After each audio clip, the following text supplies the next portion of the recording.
AP రాష్ట్ర వ్యాప్తంగా ఉన్నటువంటి ప్రజలందరికీ కూడా భారీ షాక్. అదేంటంటే ప్రతి ఇంటికి కూడా P4 సర్వే అయితే జరుగుతుంది. ఈ సర్వే కారణంగా నష్టాలేంటి, లాభాలేంటో తెలుసుకుందాము. ముఖ్యంగా ఈ సర్వేలో వచ్చేసి మీ ఇంట్లో ఏమేమి ఉన్నాయి, ఎవరెవరు ఉద్యోగం చేస్తున్నారు, మీ ఇంట్లో ఎంత సంపాదిస్తున్నారు, ఇవంతా కూడా ప్రభుత్వం అయితే సచివాలయం దగ్గర ఇవన్నీ కూడా గ్యాదర్ చేస్తుంది. ఇవన్నీ గ్యాదర్ చేయడానికి రీజన్ ఏంటంటే వీళ్ళల్లో కూడా మనకు తెల్ల రేషన్ కార్డులు ఉన్న వాళ్ళల్లో కూడా ఉన్నవాళ్ళు ఎవరైతే ఉన్నారో అయితే పేదవాళ్ళు కూడా ఎవరైతే ఉన్నారని తెలుసుకుంటారు. అంటే అన్ని రకాల వస్తువులు ఉంటే ఉన్న వాళ్ళని, ఏమీ లేకపోతే లేని వాళ్ళని ఈ విధంగా డివైడ్ చేయటం వల్ల మనకు ఎవరు పేదవాళ్ళు ఎవరు ఉన్నవాళ్ళు అని ప్రభుత్వం నుంచి వచ్చే పథకాలు కూడా వచ్చే అవకాశం ఉంటుందా అని చెప్పేసి ప్రభుత్వం నుంచి కొన్ని అప్డేట్స్ అయితే జారీ చేశారు. ఈ వీడియోలో మనకైతే 10 జిల్లాల వాళ్ళకైతే సర్వే అనేది ఏర్పాటు చేశారు. ఈ సర్వే అనేది వచ్చే నెల మార్చి 2వ తారీఖు వరకు కూడా ఈ సర్వే అనేది ఉంటుంది. అయితే సర్వే జిల్లాల్లో వాళ్ళకు వస్తారు. ఈ సర్వేలో మనల్ని ఎన్ని రకాల ప్రశ్నలు అయితే అడుగుతారో దీని గురించి కూడా పూర్తి డీటెయిల్స్ అన్నీ కూడా ఈ వీడియోలో క్లారిటీగా తెలియజేస్తాను. ఈ వీడియోని ఎక్కడ స్కిప్ చేయకుండా చివరి వరకు చూడండి. వీడియో నచ్చితే మీ ఫ్రెండ్స్కి, మీ ఫ్యామిలీ మెంబర్స్కి షేర్ చేయండి. వాళ్ళకి ఇన్ఫర్మేషన్ యూజ్ అవ్వచ్చు. అలాగే మన ఛానల్ని ఎవరైనా కొత్తగా చూస్తున్నట్లయితే సబ్స్క్రైబ్ చేసుకుని పక్కనే ఉన్న బెల్ ఐకాన్ మీద క్లిక్ చేయండి. దీనివల్ల రాష్ట్ర ప్రభుత్వం నుంచి, కేంద్ర ప్రభుత్వం నుంచి వచ్చే కొత్త పథకాల గురించి నోటిఫికేషన్ ద్వారా మీకు తెలుస్తుంది. అలాగే ఒక చిన్న లైక్ చేయండి. చాలా కష్టపడి వీడియో చేస్తాం కదా, మీరు చేసే ఒక చిన్న లైక్ వల్ల మాకు చాలా ఎంకరేజింగ్గా ఉండి కొత్త అప్డేట్స్ అనేవి చెప్పగలుగుతాం. కానీ అందరికీ కూడా ప్రభుత్వం నుంచి వచ్చే పథకాలన్నీ ఇస్తామన్నారు. కానీ ఇక్కడ ఏంటంటే వీళ్ళల్లో కూడా ఉన్నవాళ్ళు ఎవరు, పేదవాళ్ళు ఎవరు అని డివైడ్ చేస్తున్నారు. మరి ఇది ఎందుకు చేస్తున్నారనే దాని గురించి కూడా ఈ వీడియోలో తెలుసుకుందాం. ఇక వివరాల్లోకి వెళ్తే ముందుగా వచ్చేసి ఈ సర్వే వచ్చేసి మొత్తం సచివాలయం వాళ్ళే చేస్తారు. అయితే 10 జిల్లాల వాళ్ళకు చేస్తున్నారు. ఈ 10 జిల్లాల వాళ్ళకు మాత్రమే ఆంధ్రప్రదేశ్ రాష్ట్ర వ్యాప్తంగా కేవలం 10 జిల్లాల వాళ్ళకి మాత్రమే ఈ సర్వే అనేది చేస్తున్నారు. ఆ 10 జిల్లాల పేర్లు లిస్ట్ అనేది ఇప్పుడు నేను మీకు ముందుగానే తెలియజేస్తాను. ఆ 10 జిల్లాల పేర్లు ఏంటంటే అనంతపురం జిల్లా, అన్నమయ్య జిల్లా, చిత్తూరు జిల్లా, కర్నూలు, నంద్యాల, ప్రకాశం, నెల్లూరు, సత్యసాయి, తిరుపతి, వైఎస్ఆర్ కడప. ఈ 10 జిల్లాల వాళ్లకు మాత్రమే, వేరే వాళ్ళకైతే వీళ్ళకి చేసిన తర్వాత చేస్తారు. ప్రజెంట్ అయితే మార్చి నెల 2వ తారీఖు వరకు ఈ 10 జిల్లాల వాళ్ళకైతే సర్వే అనేది జరుగుతుంది. ఈ సర్వేలో మిమ్మల్ని అడిగే ప్రశ్నలు ఏంటంటే ముందుగా సచివాలయం వాళ్ళు మీ ఇంటి వద్దకే వస్తారు. వచ్చి ఓటీపీ తీసుకుంటారు. మీ ఫోన్ నెంబర్ అనేది తీసుకుంటారు.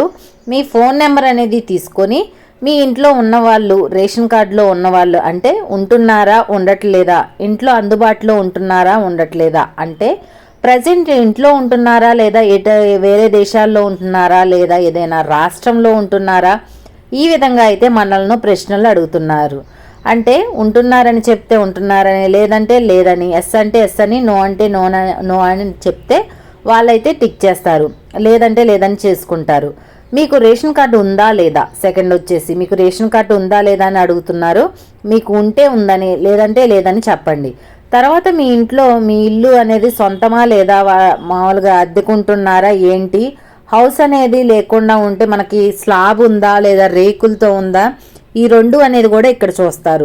ఏదైతే అది చెప్పండి. ఆ తర్వాత మీకు ఏదైనా గవర్నమెంట్ ట్యాక్స్ అనేది పే చేస్తున్నారా, ఇన్కమ్ ట్యాక్స్ అనేది పే చేస్తున్నారా లేదా అనేది అడుగుతున్నారు.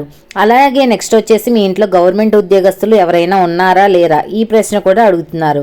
అలాగే మీకు 4 చక్రాల వాహనం సొంతంగా ఉందా లేదా, ఉపాధి కోసం కొనుక్కున్నారా లేదా ఊరికే ఇంట్లో వాడుకోవటానికి కొనుక్కున్నారా, దీని గురించి కూడా 4 చక్రాల వాహనంపై వాళ్ళు మిమ్మల్ని ప్రశ్నలు అయితే అడగడం జరుగుతుంది.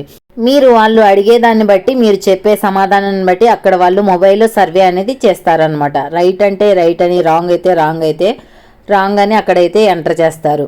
అలాగే మీకు ద్విచక్ర వాహనం అంటే బైక్ కానీ స్కూటీ కానీ ఏదైనా ఉందా అని కూడా అడుగుతారు. బైక్ ఉంటే బైక్ ఉందని చెప్పండి, స్కూటీ ఉంటే స్కూటీ ఉందని చెప్పండి.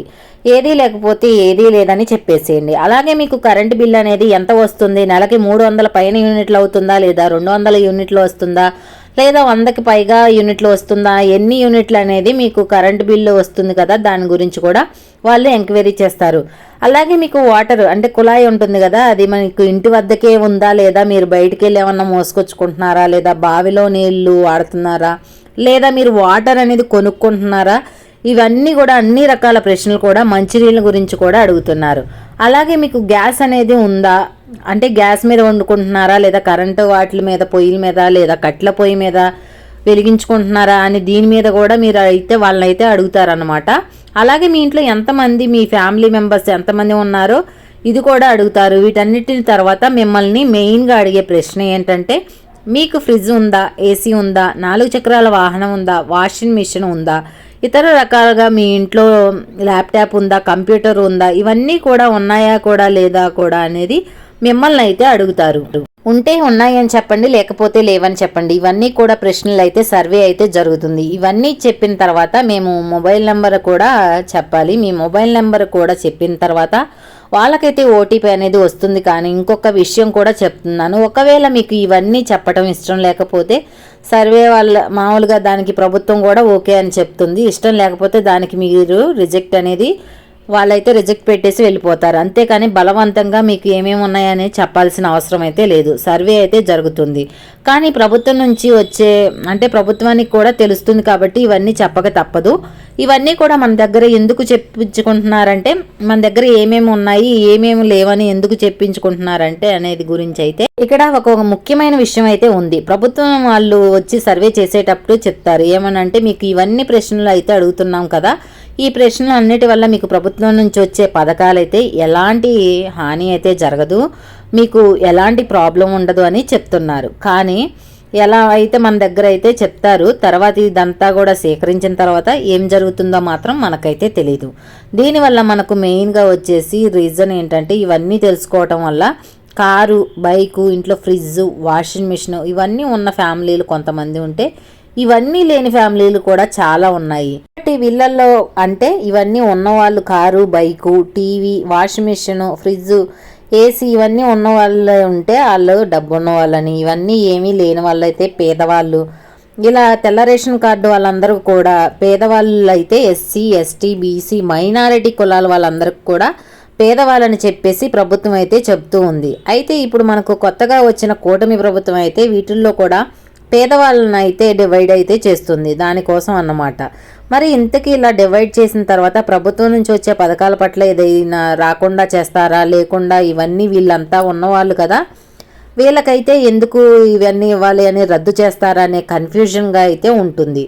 అయితే కానీ దీనికి సంబంధించి అప్డేట్ ఏంటంటే, ఇలా సర్వే చేయటం వల్ల పేదలు ఎవరు, ఉన్నవాళ్ళు ఎవరు అని మాత్రమే తెలుస్తుంది. కానీ మీకు వచ్చే పథకాలకైతే ఏమాత్రం అయితే ఆపటం జరగదని ప్రభుత్వం అయితే చెప్పింది. కాకపోతే 4 చక్రాల వాహనం ఉంటే మాత్రం ప్రభుత్వం అయితే పథకాలు అయితే ఇవ్వదు. అలానే ఇన్కమ్ ట్యాక్స్ కడుతున్నా సరే వాళ్ళకు కూడా ఇవ్వదు. ఇవన్నీ కూడా గవర్నమెంట్ ఉద్యోగం చేస్తున్నా కూడా దాంట్లో కూడా మీకైతే ఏమీ ప్రభుత్వ పథకాలు అయితే ఇవ్వదు. ఇదన్నమాట P4 సర్వే గురించి. ఈ సర్వే సంబంధించి ప్రశ్నలన్నీ కూడా మీకైతే వేస్తారు, కేవలం ఈ 10 జిల్లాల వాళ్ళకు మాత్రమే. ఈ వీడియో పట్ల ఎలాంటి డౌట్స్ ఉన్నా కమెంట్ సెక్షన్లో కమెంట్ చేయండి, రిప్లై ఇస్తాను. వీడియో నచ్చితే లైక్ చేయండి, మన ఛానల్ని సబ్స్క్రైబ్ చేసుకుని పక్కనే ఉన్న బెల్ ఐకాన్ మీద క్లిక్ చేయండి. మరొక కొత్త అప్డేట్తో మీ ముందు ఉంటాను.